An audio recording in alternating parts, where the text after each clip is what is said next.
Hello, everybody. Welcome to Monday meditation class, coming from the Newbury Buddhist Monastery. My name is Sunyo. I am staying in the monastery for the rains retreat, and unfortunately, we are having to stream these talks from the monastery now because there is a lockdown because of COVID in the region. And I was a bit unfortunate because I was really quite looking forward to seeing the city center of the Buddhist Society of Victoria, the BSV. I've never been there before, and it would have been so nice to meet all the people there who support this monastery. But maybe later, when the lockdown is over, I can come over and do some teaching there and meet some of the people. But for now, we'll just use this online service, which is in these modern days. It's quite a lovely thing that we are able to do this. And also welcome to people from Victoria, but also people overseas or wherever you are, whenever you listen to this. Welcome, and we will do a little guided meditation today. So as I said, my name is Sunyo. I come from the Bodhinyana Monastery in Perth. I've ordained there about 7 years ago as a novice, and I've been happy as a monk ever since. And I feel that happiness is something very useful and important to cultivate, not just because it makes your life much more pleasant, and it just makes your life more joyful. Not only that, but it's also your meditation becomes much more fun and also much easier. As the Buddha said in many of the suttas, that for the people who are happy, their mind unifies in meditation. Their mind becomes peaceful and becomes focused into the deep meditation. You can see by the way people are in daily life, you can get quite a good idea of what their meditation will be like. If you see people, they may be worrying a lot, then they'll probably be quite a bit anxious in meditation as well, or worry about it. If people talk a lot, then you can be quite sure that they think a lot in meditation, because the way we are in daily life and the way we meditate we are still in a sense the same person. You can't just sit down on your meditation cushion and instantly change who you are. You can't instantly become a whole different person. This is why the Buddhist concept of sila, which is often translated as virtue, is so important for meditation. You see this all throughout the Buddhist text, and all the wise Buddhist teachers, they talk about this a lot, that the sila, or as I said, translated as virtue, the way we are, is such an important basis for our meditation.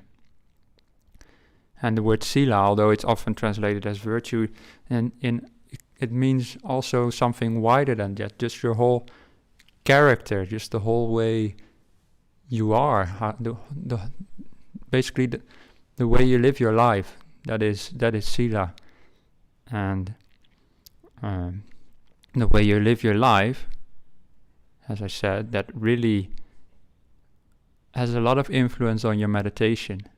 You will see that the people who are more easygoing, more joyous, and more just less anxious, those people are usually the people who have an easier time in meditation. And the people who may be very controlling, very much thinking about other things, and maybe worried about what can go wrong in life, those people generally will have a more difficult time in meditation. because you take all those kind of mindsets of worry and anxiety, you take those into your meditation, and that just makes meditation less easy and less enjoyable. So what I would like to teach you tonight about is to just cultivate all the joyous and easygoing mindsets in meditation, because it's not only that the sila influences your meditation, and it's not only that the way you live, as they say, daily life influences your meditation, it's also that your meditation influences the way you behave in life. So if in meditation you cultivate the nice peaceful states of mind and you focus on the positivity, then that will carry on in life. And this is something we can use as a tool to change the way we are as human beings. Just the way you can change your whole personality through the Buddhist path with meditation. With meditation as a fundamental cornerstone, something that really drives the process of your change. And I decided to talk to about this a little bit because recently in Bodhinyana Monastery, where I usually live, one person came back after being away for a long time. He ordained as a monk and disrobed, and we used to work together in the kitchen before we ordained, which is what you call anagarika time. It's when you're not yet a monk, but you live in a monastery and you take care of the monks. So we did that together, and we are very good friends. And he came back after many years after disrobing. He wants to try again. So now he's there in the kitchen again, and we been talking a bit, and he said that he really noticed that I have become much more peaceful and just more easygoing with life and other people, and just and just letting life flow and not worrying about stuff. And that's what he said, and I reflected on that, and I thought, yeah, that's probably true. I have become more easygoing. I have changed, and this is a positive change, I feel, because this is the whole point of the Buddhist path, is to not fight life anymore, not become upset and angry, and just become more of a gentle and easy person. And I've still, of course, got practice to do on that front, but it's nice to see how you can improve. And I really think that one very important tool for me has been to use meditation as I told before, as a foundation for your daily life. So to cultivate the mindset of I can't think of the right word for this, but it's often with feelings, you can't really give feelings a proper name because they are beyond words sometimes. But just this mind state of just allowing things to be and just letting things just naturally happen without you worrying about what's gonna happen or trying to influence things, and not being fault finding, just being happy, and to cultivate that mind state in meditation and take that out of your meditation as well. So today I will see if I can give a little bit of a guided meditation on this, on just enjoying being happy and letting meditation just unfold, not worrying about it, not being too tight about it as well, because sometimes you meet people in monasteries, and they come to a monastery with, of course, good intentions to meditate and stuff, but then meditation becomes such an important thing in your life, people sometimes become a bit too tense about it. They think they have to get it right, or they think they have to achieve whatever they imagine they have to achieve. But if you have this kind of mindset of really like the meditation, give it too much importance, in a sense, the wrong kind of importance, I should say. Like, you're really trying to get something out of it. I see that sometimes in people, and those people, they don't they don't seem to become more gentle, and they seem to just stay a bit tense around everything. So yeah, my tip to you would be, don't take meditation too seriously. Take it as something to enjoy, something fun, and not something that is a chore, or something that you have to get something out of. It's just like, then you hang out with your friends, you don't feel tight, or you don't feel like you have to do something, or you have to be a certain way. When you're with good friends, you are just the way you are. You are yourself, and you just enjoy your time. So this is how I also relate to meditation. I relate to meditation as a good friend, where I can just chill out and just be, and whatever I do, that friend of meditation will accept it. And when you're good friends, you make mistakes, and then your friends will just laugh and say, okay, that's just you, or they just support you in whatever way. So same with meditation. If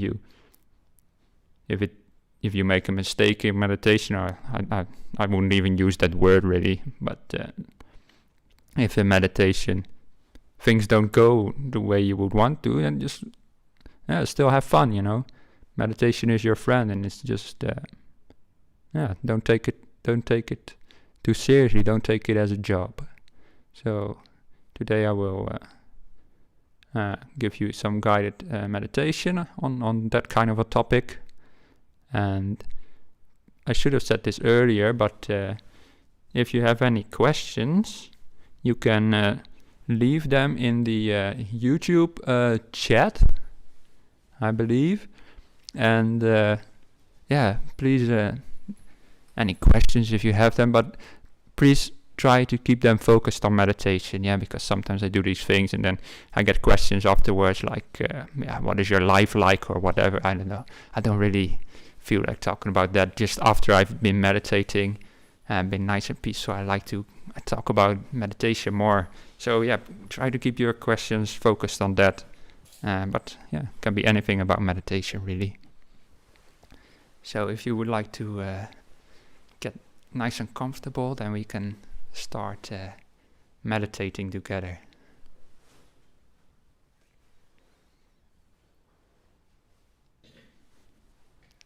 And you will now hear the bell to signify the beginning of the meditation. And then when we are done meditating, that will be about 45 minutes from now, the bell will ring 3 times to signify the end of the meditation. I'll also guide you out of the meditation as well.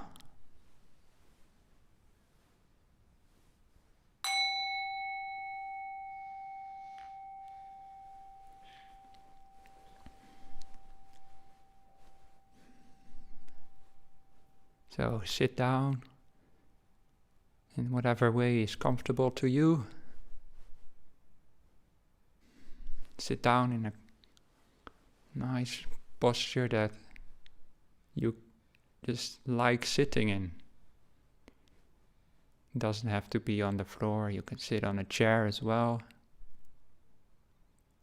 And don't think you have to hold your body straight or in a certain posture. Don't think you have to be in the full lotus position to be able to meditate. as I said before, meditation, we're gonna have just a good time. We're gonna not take it too seriously, just not take it tensely. And that starts with the way our body is positioned. We have a comfortable body, not tense, not trying to don't force your body to be in a certain position that's unnatural to it. You will often see the monks and nuns and lay people sitting cross-legged in Buddhist environments. But that's not even necessary. I've sat in many weird postures and meditating, and I've had great meditation in many of those weird postures. So if you would like to sit a different way, not cross-legged, then please do so.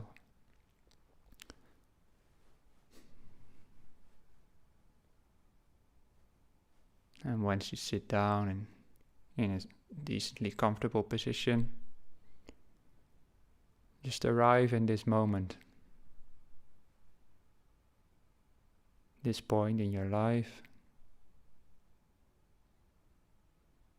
You've decided to sit down in whatever place you are, and just take a moment to gather your awareness or in that place. Just arrive here, basically. Because often we rush around from one thing to the next. We don't take time to just be somewhere. Be in the certain moment. But now we meditate. We're just here.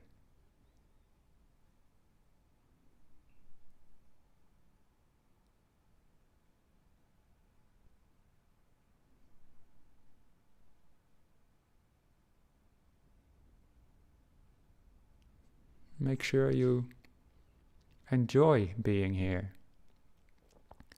You can remind yourself how lovely it is to have the opportunity to meditate. How wonderful it is that you've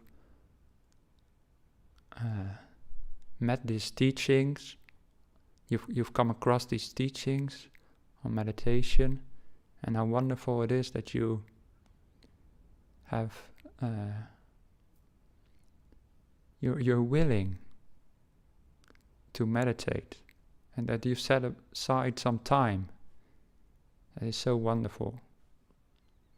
So enjoy the opportunity to meditate, and tell yourself, in the next 45 minutes, I'm just gonna have a good time. I'm gonna enjoy myself. I'm not going to fight with my mind. I'm not going to struggle trying to get somewhere or trying to do something. I'm just gonna be here and have a nice time.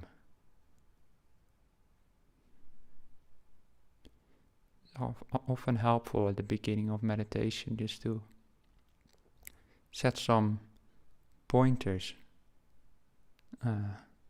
for yourself. Just set some kind of lay down a sort of a path, as it were. So when you tell yourself, I'm just gonna have a good time, that's like laying down a path, a beautiful path for the next 45 minutes. You're just gonna enjoy.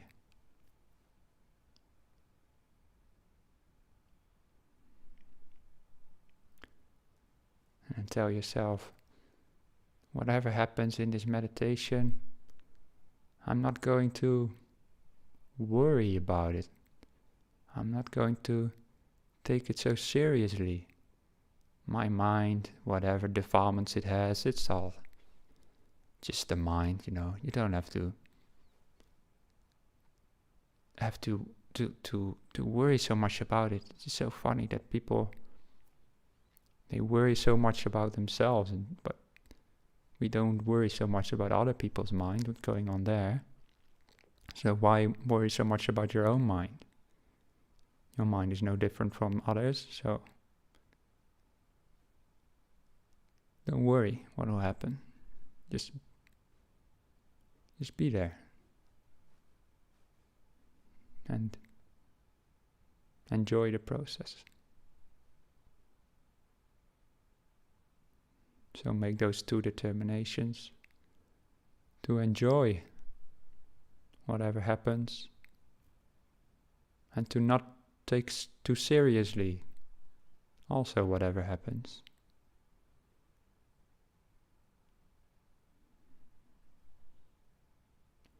Make those determinations in your own words or your own ways. You can even do it without words. Just give rise to those feelings of joy and worrylessness. Just see if you can just make yourself aware of those kind of concepts.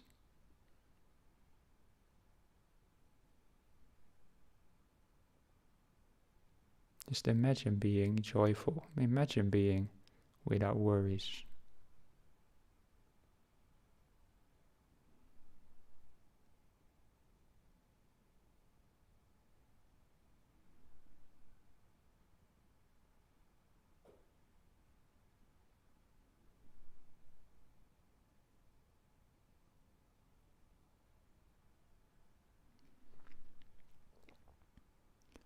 And once you've got this little tingling of those emotions, a little sense of those emotions, whether it's just conceptual or you can actually already feel them, then just tell yourself, that's how I will spend my meditation.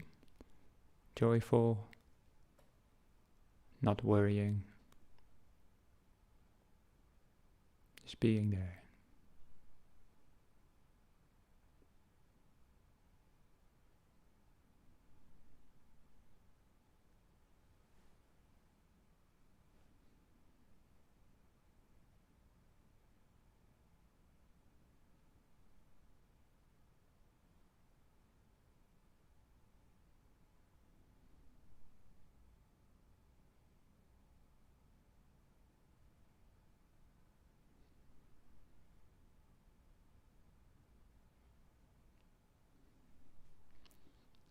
And once you've laid that kind of a groundwork for meditation,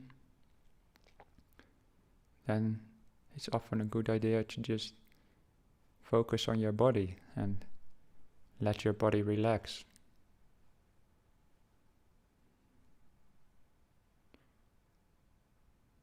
See if there's any tension in your body somewhere. Maybe you're not sitting properly, or maybe just have some stiff shoulders or stiff neck or whatever painful areas in your body. See if you can just soften those. Just let go of the tensions.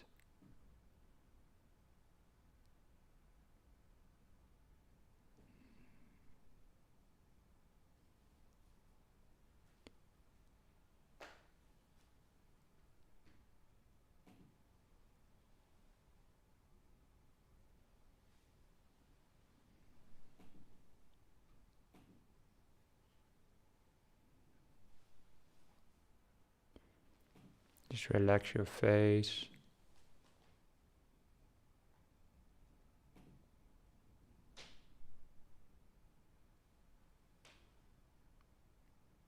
Relax your neck.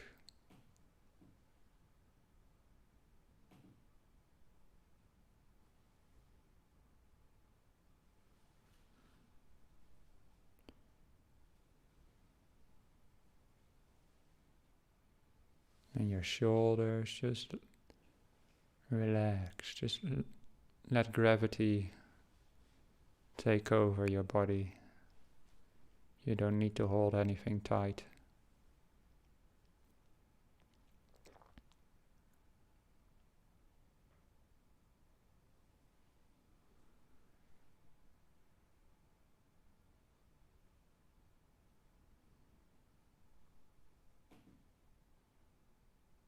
And relax the muscles of your upper back.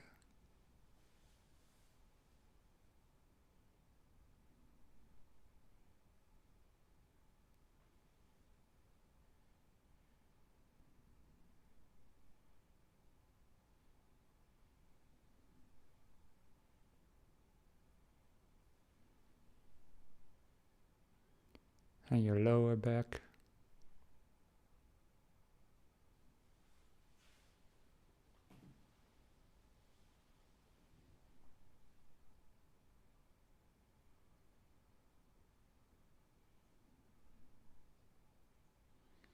Relax your legs and feet.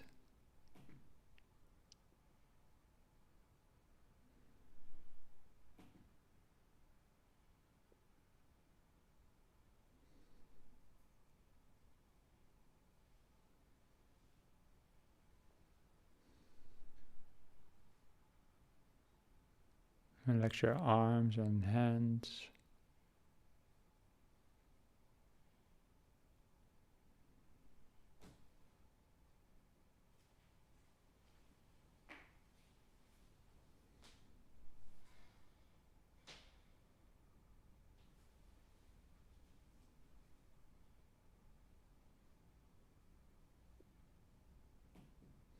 Just relax your whole body.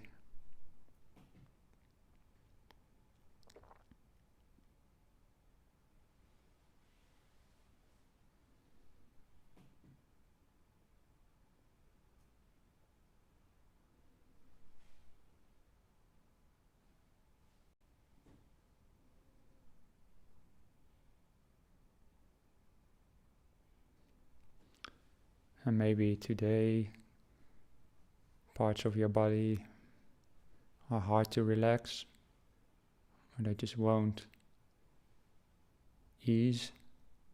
And just remind yourself that this is okay. We said we wouldn't worry about anything. We're just gonna have fun. So if your body is a bit tight, that's also fine.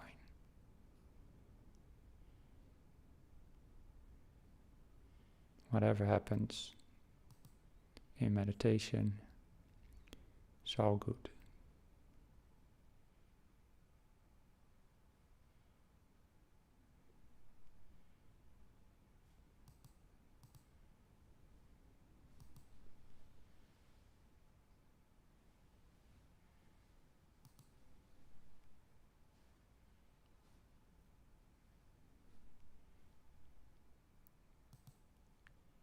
Set aside all worries about the past, whatever happened earlier today or earlier this week or even before that. There's no need to think about that. The past is long gone. That can't be changed. So no need to worry about it. It's only a waste of time to worry about the past.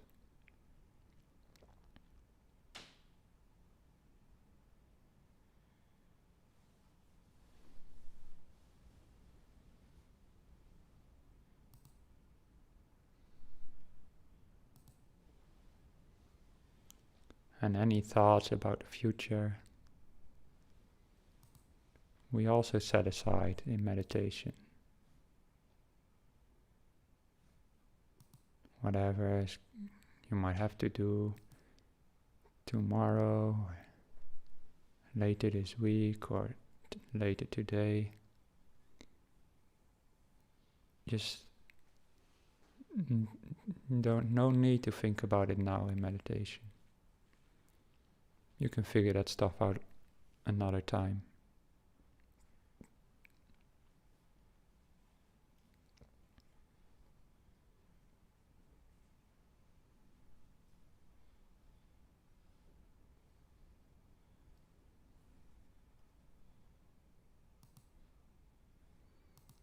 Also, don't worry about or even think about what might happen later in this meditation. I'm not worrying about what I'm gonna say near the end, or even I don't worry about my next sentence. I just be here. So you too, just don't worry about this meditation.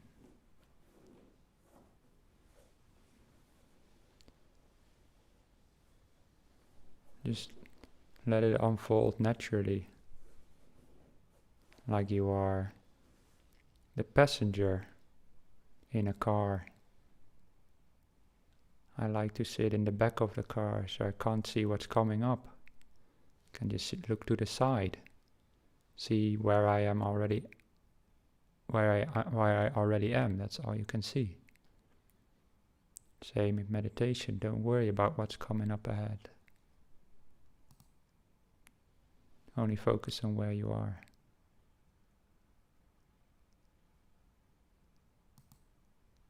And when you let go of the past and the future, all you're left with is just the present moment. It's just the now, the here and now.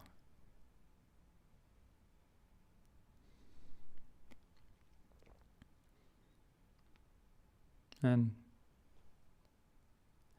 just enjoy this moment, whatever it may be.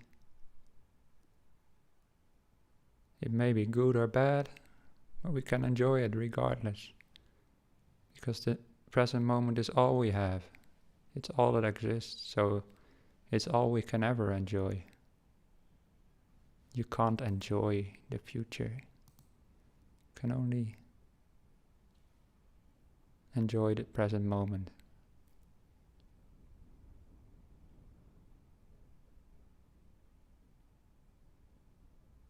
So beautiful just to be here.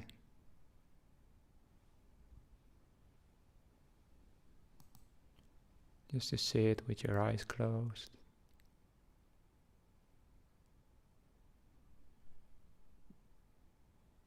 Hear the sounds of the wind, or maybe the cars you hear driving by. Just the sound of my voice. Just listen and be and just enjoy. So I will leave you with those instructions, just to be and be happy. Don't worry, be happy. And after 30 minutes or so, half an hour, you'll hear the bell, and I'll also guide you out of the meditation.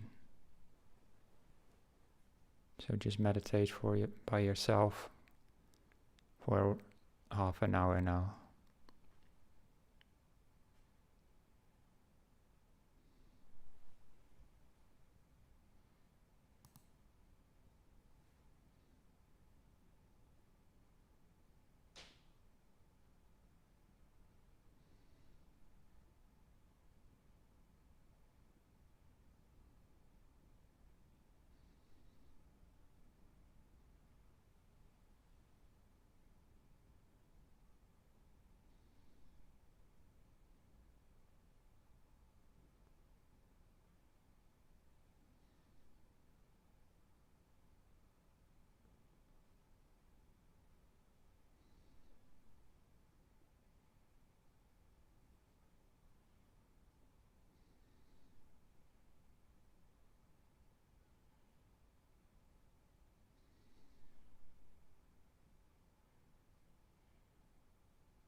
So, dear people, dear friends, our time together meditating is coming to a close. And if during the meditation you might have lost track of these ideas of worrylessness and of enjoying the meditation, and if you did lose track of that, just gently remind yourself again of these ideas, of these emotions, of happiness and peace, just accepting things as they are. Just enjoy a few more moments with those feelings.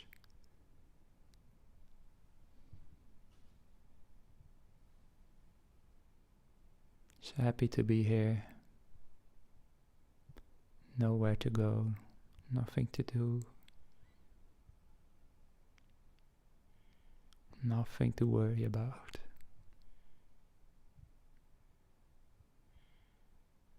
Always end your meditation on a positive note, with positive feelings. Never end your meditation thinking it was a waste of time, or thinking you didn't get what you wanted, or all those silly emotions like that. Always end joyfully. Whatever happened during your meditation, it doesn't matter. It's all good. We're here, we're doing our best. So just enjoy. And if you close your meditation with enjoyment and happiness, you'll be wanting to meditate again next time. If you stop meditating with negative emotions, then it's less likely you'll feel like meditating next time. So always do that. Always end positively, no matter what happened before. And I will soon invite the bell to ring. And before we stop meditating, just remind yourself that these mindsets that we've developed in meditation, of just being here, enjoying, letting things happen, not worrying too much, not interfering, all these mindsets, we can take them with us after meditating as well. So whatever happens later, we can react to it peacefully, skillfully, and kindly, with joy. Also, whatever those things may be. So just tell yourself that I will be positive and happy and not worry for the rest of the day.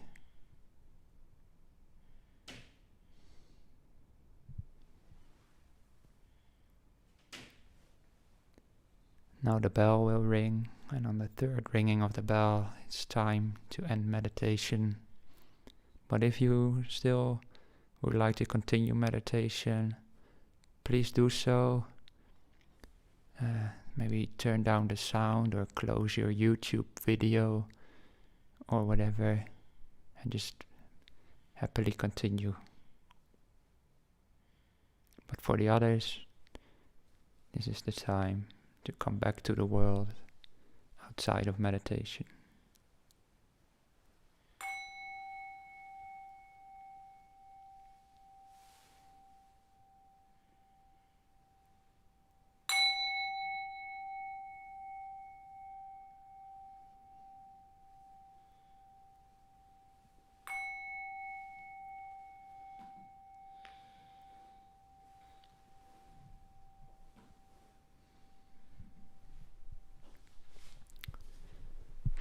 So isn't that lovely just to sit here and enjoy whatever happens? And this is really such an important part of meditation, is to be able to just be with it and have fun, and like as I said before, treat it like a good friend. And your friends can do whatever they want, and you'll just accept it. And it's the same with meditation. It can be whatever it wants, but you'll still enjoy being with it. It's just there.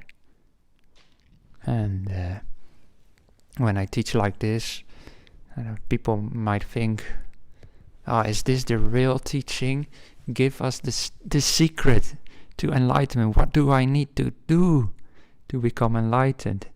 Surely it can't be as easy as just sitting there and doing nothing. Well, actually, you'd be surprised at actually how deep these kind of teachings can be. This is also very much the way that my teacher Ajahn Brahm teaches. He doesn't teach you about doing things in meditation. He always teaches about not doing things and just being there and letting the meditation unfold. Because when we do things, we're controlling things. And controlling things always comes from a sense of self. A sense of... it is actually a delusion when you think you can control your meditation. The Buddha always talked about this... in just to use the Pali, he said sankhara anatta, which means our will is not something we own, not self. It's how they usually translate it. And we can't control things. The Buddha said in his second sermon, if we could control things, then things would be exactly the way we wanted them to be. And if we wanted to be healthy, we would be healthy whenever we wanted to. And if we would want to not think about certain things, we would just will that into existence. But you will notice in meditation when you maybe you decide not to think, and then your mind still thinks anyway. This just shows you that the mind is not under control. So by doing this meditation of not controlling and just enjoying and being there, you actually counter this delusion of being able to control things. You go the opposite way. You go the way of just allowing meditation to unfold naturally. You don't create a sense of self out of meditation. So these teachings actually, they might seem very simple at the surface. They actually go really deep. They go right down to the core of the Buddha's teachings. And also, just the being in the moment sounds also so simple, but it's also very deep, because the Buddha taught all about craving and desire being the cause of suffering. And craving and desire, they're always about the future, always what can we get out of life. You may be craving stupid things, but you may even be craving or desiring things that might seem more wholesome, but it's always about the future. And the Buddha said craving and desire, they lead to suffering. So just by being in the moment and not worrying about what's gonna happen in life or what's gonna happen in meditation, just by doing that, you actually also going against this tendency of desire, this tendency of craving. If you sit down in meditation and you have a certain idea of what it should be like, it will often lead to the desire for it to be like that. You want to be peaceful, you want to be wise, you want to have these experiences that monks and nuns talk about sometimes. You want them, but this wanting is the cause of craving. So you just counter this wanting just by being here and just enjoying. Yeah, enjoyment is leads to the opposite. Enjoyment leads away from craving. If you're happy where you are, why would you crave to be somewhere else? There's no need for craving if you're happy here, happy with the moment. So therefore I have been teaching you about being happy and not worrying about meditation. Don't take it too seriously. And this, as I said before, this sounds very simple, but it goes to the heart of the Buddhist path. And to meditate like this is so helpful for both the Buddhist path and just your development as a human being. So I really encourage you to just meditate like this, at least from time to time. You can use other techniques as well, but make this a cornerstone of your meditation, and you'll find that your whole meditation will unfold, become so beautiful and joyful. So I would like to leave you with that, and now there may be some questions from the YouTube as well. I'm not sure how we're gonna do this. We're supposed to read them, or anyway. If you have any questions still, you can still type them in the chat, and we'll see. Thank you, Venerable, and you got some welcome from the live chat. First question. I enjoy walking meditation. Is there a certain balance between walking and sitting meditation, or does it not really matter? Sadhu. Sadhu, yeah. Well, first of all, to those people welcoming me, thank you very much. And as I said before, I hope to see you in town soon. But about walking and sitting meditation, how should you divide the two? What is the exact ratio you should aim for? Yeah, is it like 10% walking, 11, 12? What is it? Nah, don't worry about that. Yeah, do whatever you enjoy. If you enjoy walking meditation and you want to do that a lot and just want to do only walking meditation because you enjoy it, then that's what you should do. Yeah, if you like to sit meditation and you don't really like walking meditation so much, then just sit meditation, because that's what you enjoy, and what you enjoy, that is what you should develop. Some people, they're naturally drawn to walking meditation a lot, and yeah, go for it. Myself, I don't do it that much. I mainly do it when I become stiff from sitting, but that's not because I think sitting meditation is superior or something. It's just that I enjoy it more. I can go a little bit deeper for me personally. But it also maybe right now you enjoy walking meditation, but in the future maybe you'll that it might change as well. I mean, conditions change, and at certain times I've done more walking meditation, and other times less. And this is for everybody the same. Just let things just go naturally. Don't plan it all too much. I did a retreat once as a lay person, and they had this schedule: 45 minutes sitting, 15 minutes walking, 45 minutes sitting, 15 minutes walking. And okay, maybe there's a good idea behind it, but I just found it so annoying, because 45-minute meditation, okay, you're sitting, and then I got some real nice peace, just sitting here enjoying, and dong, the bell, oh, we have to start walking now. Okay, why can't I just keep sitting? And they created this schedule, again, probably with the best of intentions, but it wasn't helpful, not for me anyway, because just have a schedule, but it just often doesn't fit your mind and body, and your mind and body don't really listen to schedules. Just sometimes your mind becomes peaceful when it's time for the walking meditation, and you just want to sit, or other way around. Sometimes I had that as well. You feel a bit stiff and you want to just do some walking outside, but it was time for the sitting, and then you just sit there in pain and stiffness for 45 minutes. So that also wasn't helpful.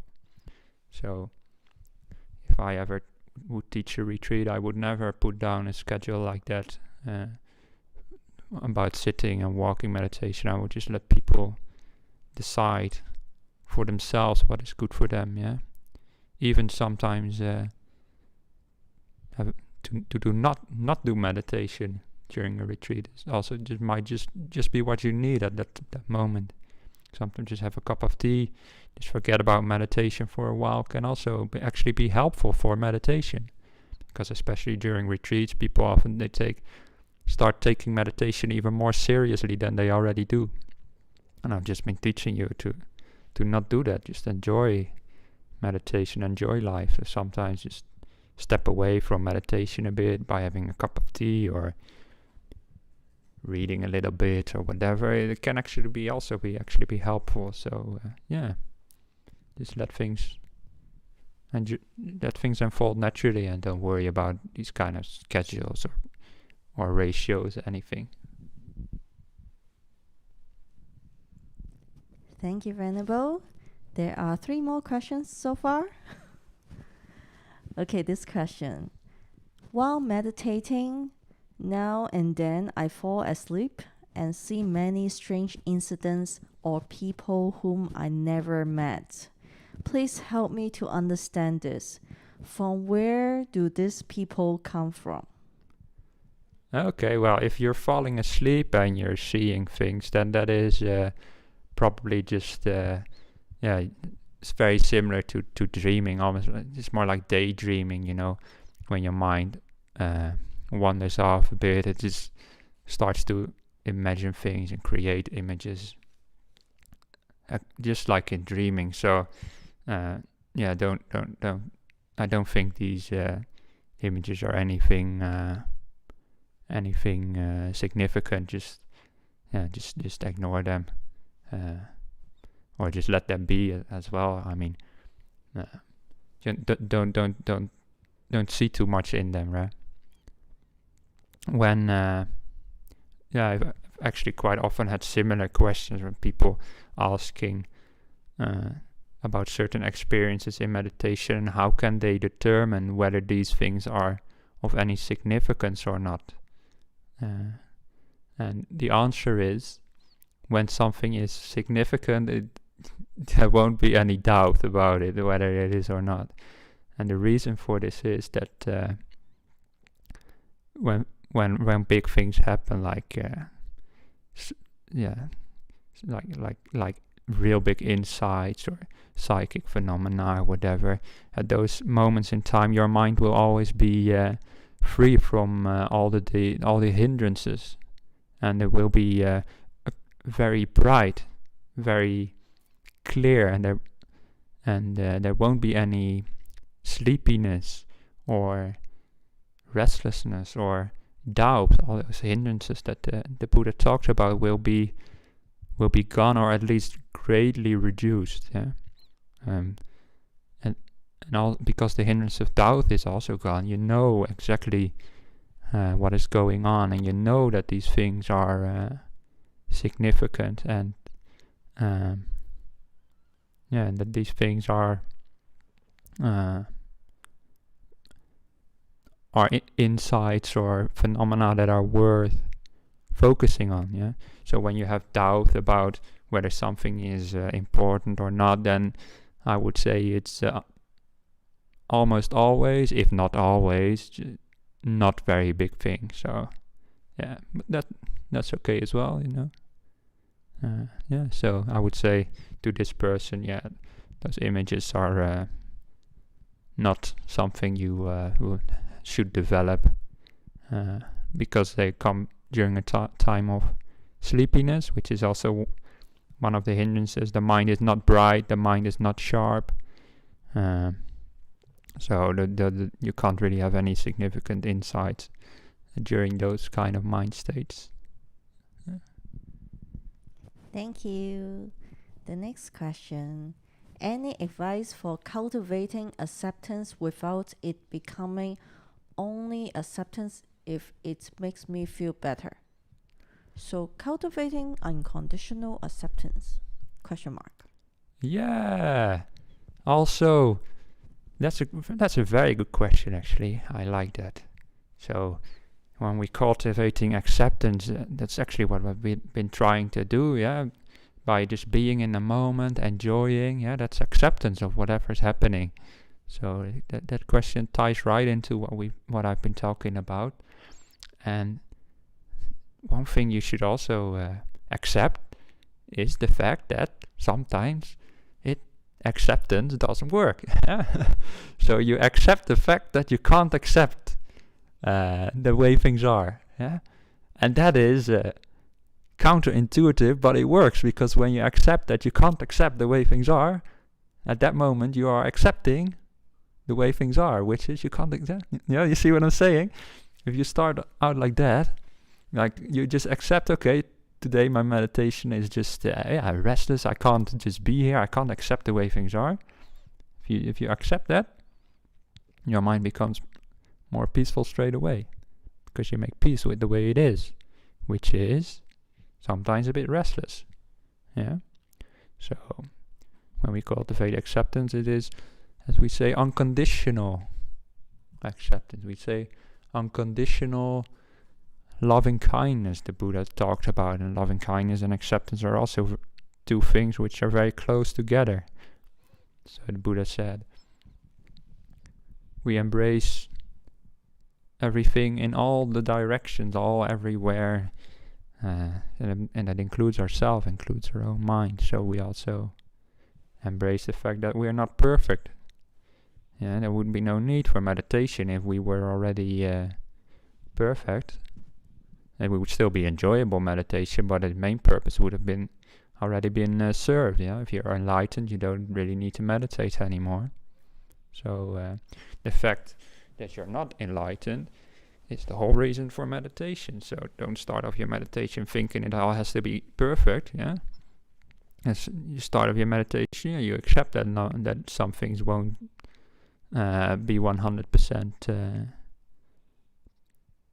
the way it would ideally be, and you just accept the way that you're gonna bump into some problems. You may have some restlessness, some trouble accepting things, or some other things, some sleepiness, whatever. Yeah, just accept that as well. It's all part of the process. It's all part of the game, as they say. So yeah, don't worry. Just let meditation just be the way it unfolds. Yeah. Thank you. We have this audience commenting, good night. Yes, I'm really peaceful. No desire for stay, perfect attention, no worries. Why I can't keep full lotus position. Just like what you're saying, accepting. Yes, very good. Yeah. Okay, this is the last question. When meditating, I find my senses become much more enhanced. Should I focus more on the senses, or try to detach from them, or just let things be? That's a nice question as well. This is a good thing happening when your senses become enhanced, which is exactly what I was talking about just earlier when I was saying how to determine whether something is worth developing or not, whether something is a true insight or not. This is when the mind becomes more sharper and more brighter, and all the senses become more bright as well in meditation. This is when the hindrances start disappearing and the mindfulness becomes sharper, and things in the world become much more beautiful to look at. Like the colors in the world can be look brighter, things taste better, sounds are more beautiful. This is the kind of thing you are asking about. And should you focus on that, or should you continue meditating and go deeper inside? And the answer is you can do either. Especially when these things start happening for the first time, and it's all new to you, and you for the first time you start looking and you're seeing that the world just looks much more beautiful, then I would say go and enjoy that. And this is a wholesome thing to focus on. That I remember these kind of experiences as well. Like one time just sitting in Bodhinyana Monastery, and I decided to just do some meditation outside because the weather was kind of nice. It was during the rains retreat at one point, I think. And I had quite a nice meditation, and then I opened my eyes and I just saw the raindrops on the leaves, on the grass actually. And I just focused on this one raindrop, and I saw so much in that single raindrop. It's like I could see a whole galaxy in a single raindrop, and I just enjoyed that. I just really see the power of the mind in that. This is something really worth focusing on, because you see benefits of meditation, and it acknowledges that you're doing the right thing, or that your meditation is going in the right way. So don't ignore these experiences. But when these experiences become more common, it's also important not to get caught up in them, because it can be really nice, and that the world becomes more enjoyable. And don't forget that it's probably you're only just tasting the tip of it. You're just starting it, and you can actually go much deeper inside of the mind and develop much more mindfulness. So also sometimes go and just let these senses be what they are, and go further inside of the mind and see if you can become even more mindful. During times when your senses are strong, it's also when the mind is really strong, and it is usually quite easy to pick up a meditation subject like the breath, or the joy itself, or just the silence of the mind. Pick some sort of meditation object like that, and just let the mind become even more aware, more alert, just by being there and focusing, letting the mind become unified and at one. So do that as well from time to time.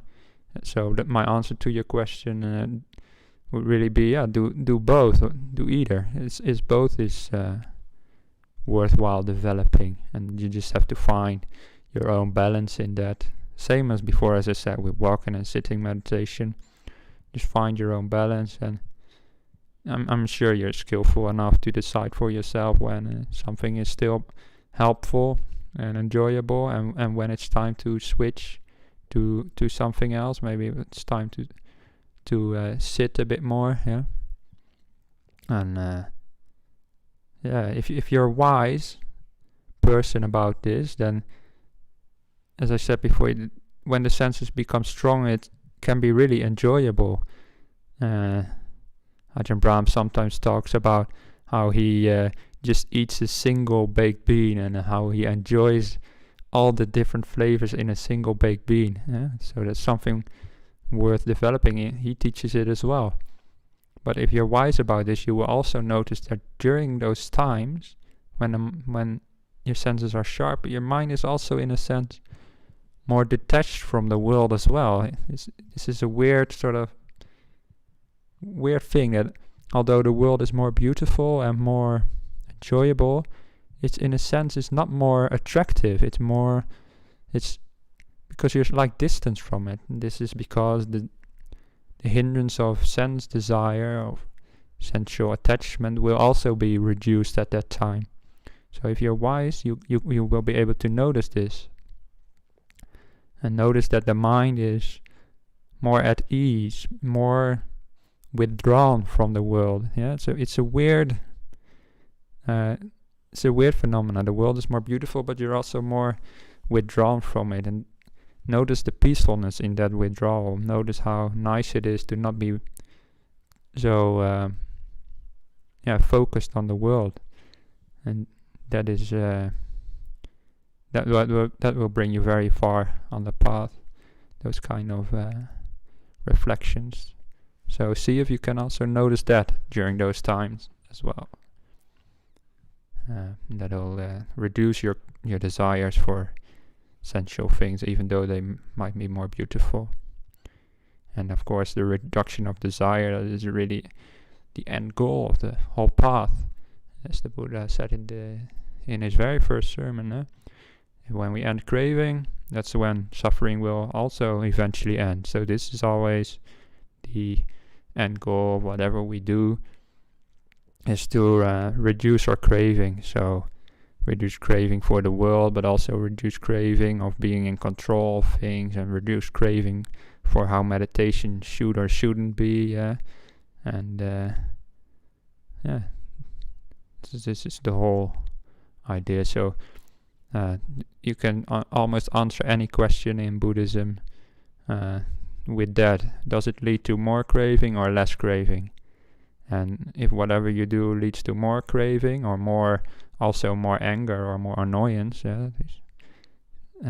if it leads to those kind of emotion, then don't follow through on that.